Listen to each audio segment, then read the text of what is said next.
She got her way. Not a surprise here.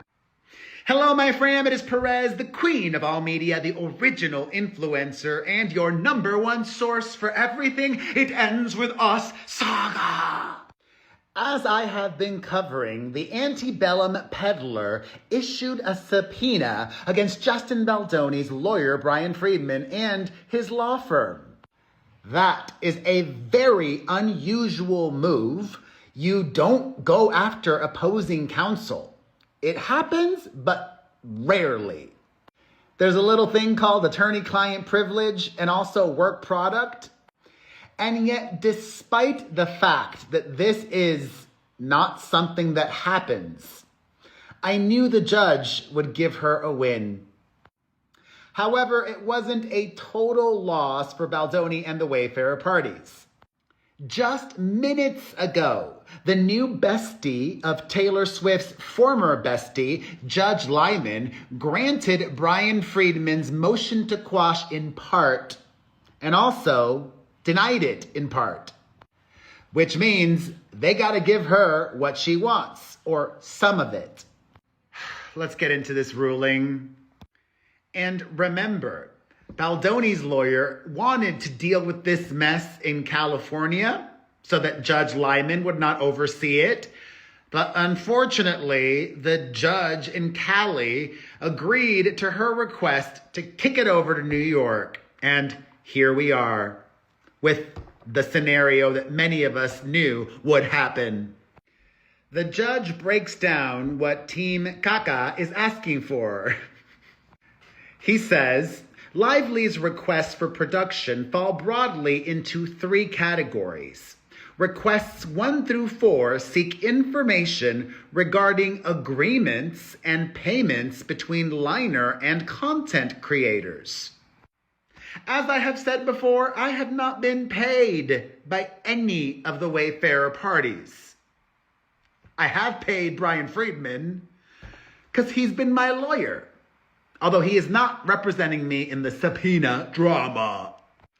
The judge says because Liner, the law firm, largely withdrew its objections to these requests at oral argument, the court denies the motion to quash as to these requests, except in one limited respect set forth below.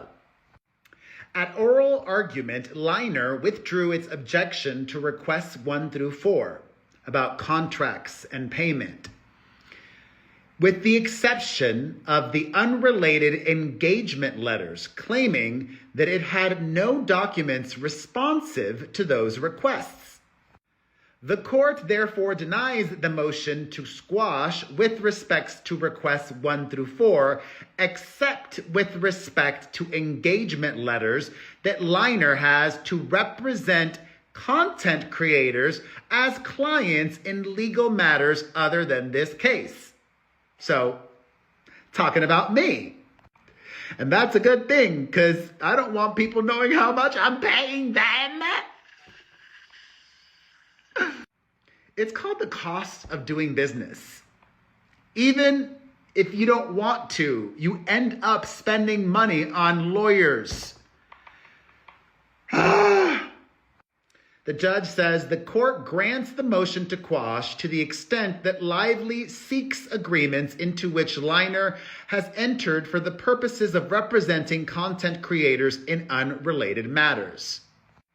At oral argument, Lively suggested the possibility that Liner generally and Mr. Friedman specifically could have funneled money to content creators who were clients of the Liner firm in the form of discounts on legal fees in exchange for the publication of negative material about Miss Lively. Wait a minute. Somebody got a discount? Not me. And I said that repeatedly publicly. Where's my discount? I didn't get one, and one was not offered. The judge says, at this stage, that assertion is speculative, of tangential relevance, and may be tested by discovery from other sources. Well, hopefully she gets no discovery from me. As you know, I filed my motion to quash in my beloved Las Vegas, Nevada, because she subpoenaed me. Subpoena Serena. The judge continues. Lively's claim is that the Wayfarer parties authorized and or directed Friedman and others to covertly disseminate negative stories about Lively in retaliation for her complaints. Her complaints about his behavior on the set, and even before filming began, and after, and ongoing. It may thus be relevant whether the negative comments made about Lively can be traced back to the Wayfarer parties and their agents. It may be relevant whether the content creators have a relationship with Liner and Friedman, and whether they acted at the direction and encouragement of Liner and Friedman. But Lively does not need discovery of the engagement letters of clients of the Liner firm to show whether this was the case. The precise terms of their engagement with Liner and the subject matter of the representations is not particularly relevant, and information about the relationship between Liner and the content creators can be obtained in other ways. Now here's where Baldoni Wayfarer get a win. In Brian Friedman's motion to quash the subpoena, the judge says of requests 5 and 6, the motion to quash is granted with respects to requests 5 and 6 without prejudice to reconsideration at a later date. So the judge's ruling leaves the door open to the 0-time Oscar-nominated actress appealing this decision. Request 5 calls for all documents and communications involving Liner, the law firm, including on behalf of any Wayfarer defendant concerning digital, online, content creator, or influencer services concerning Miss Lively, Mr. Reynolds, any of the Wayfarer defendants, the digital campaign, or the film. The judge says Lively has not demonstrated a need at this point to obtain those documents from Liner, and there is a potential risk that the requests would encroach on the attorney-client privilege, attorney work product doctrine, or attorney-client relationship more generally. You know what? I'm going to send the court in Las Vegas this ruling. I think that's a good idea, because I think it would help me, right? The judge continues. At oral argument last week to talk about this mess, Liner, the law firm, confirmed that if the Wayfarer parties asked Liner for the client file, it would provide the file. Liner also confirmed that if Friedman made a written communication to a content creator or to a journalist to shape communications on behalf of the Wayfarer parties, or within the scope of the representation, and if the Wayfarer parties asked for a copy of that communication, Liner would provide it to the Wayfarer parties. Thus, many, if not all, of the documents called for by requests 5 and 6 should be obtainable through a request to the Wayfarer parties. Okay, I am totally sending this because this is applicable to me as well.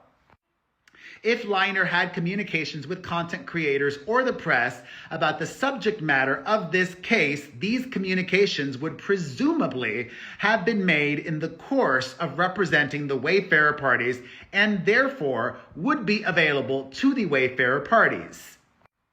So she can get them that way. If, for whatever reason, Liner communicated with the press and content creators about this case outside of its representation of the Wayfarer parties, such communications would, at this stage, seem minimally relevant to Lively's claims. plus privilege concerns further weigh against forcing counsel to disclose documents in the control of the wayfarer parties. To the extent that a privilege is implicated, it would be the wayfarer party's privilege to assert, and thus it should be asserted by the wayfarer parties in response to a request to them, not their law firm.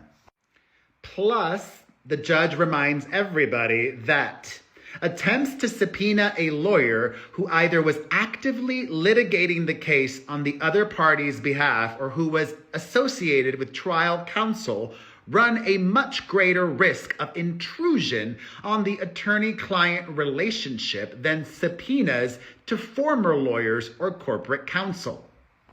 And because he's her bestie, Judge Lyman says the court grants Lively leave to propound renewed interrogatories or document requests to the wayfarer parties for the documents or communications sought by requests 5 and 6 here.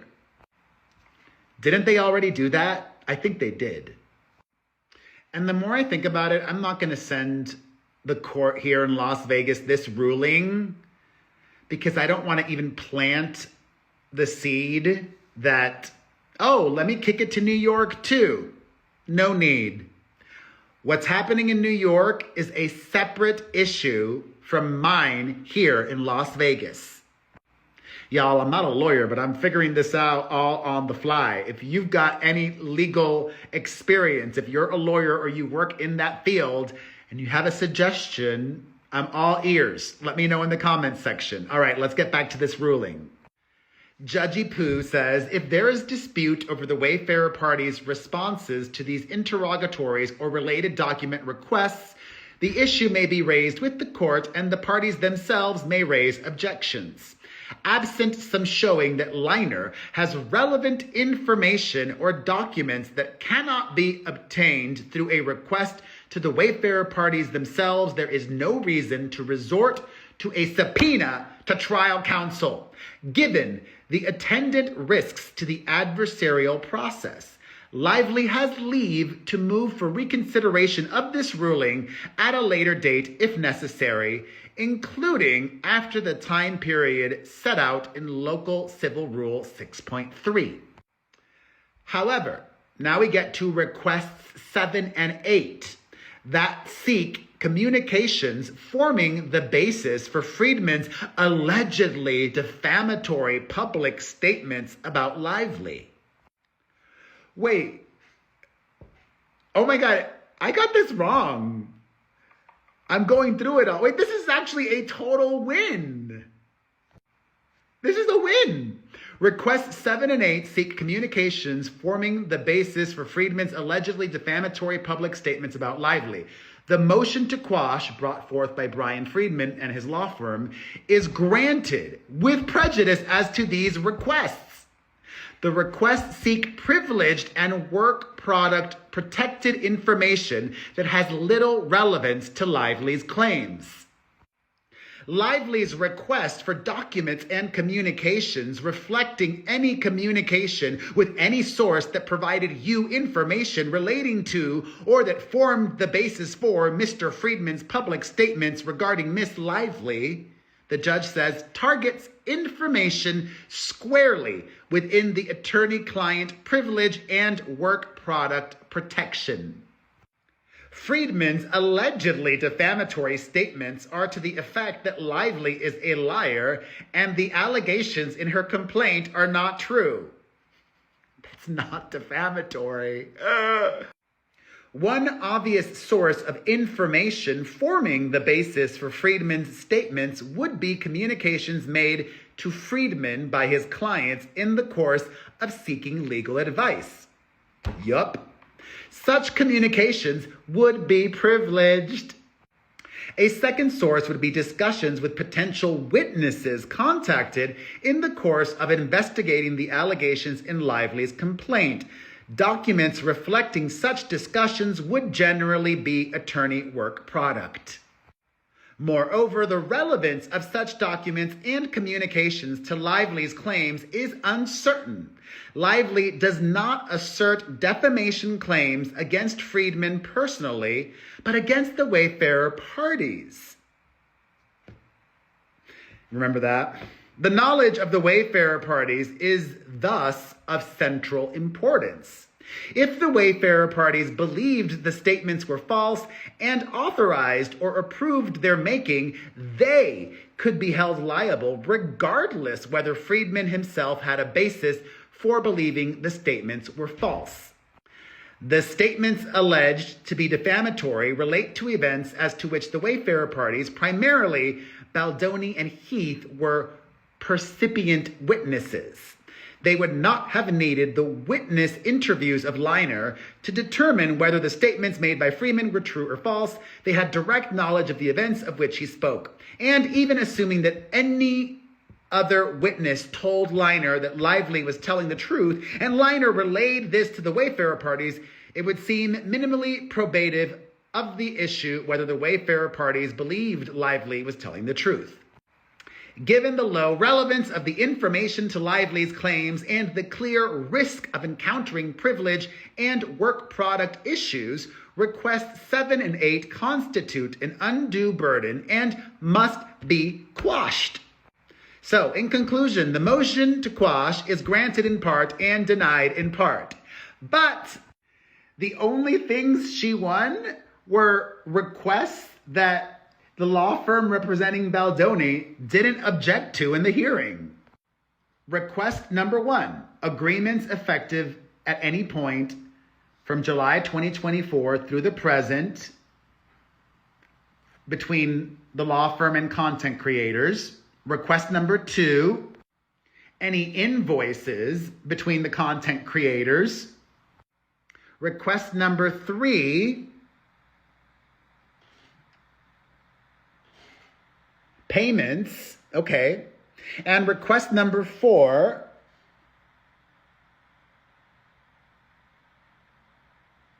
banking information.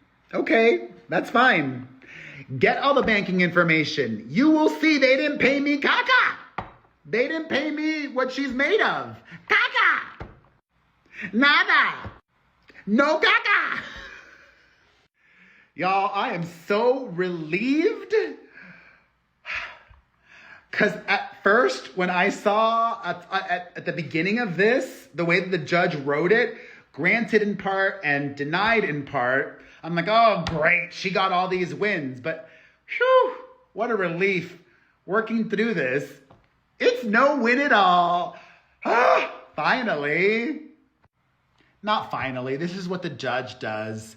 He throws Baldoni and the Wayfarer parties crumbs to try and make himself look impartial. He's not. Judge Lyman is biased in her favor, in my opinion. So, this is a relief. This is good. This is good, I think. What do you think? Let's discuss it all in the comment section.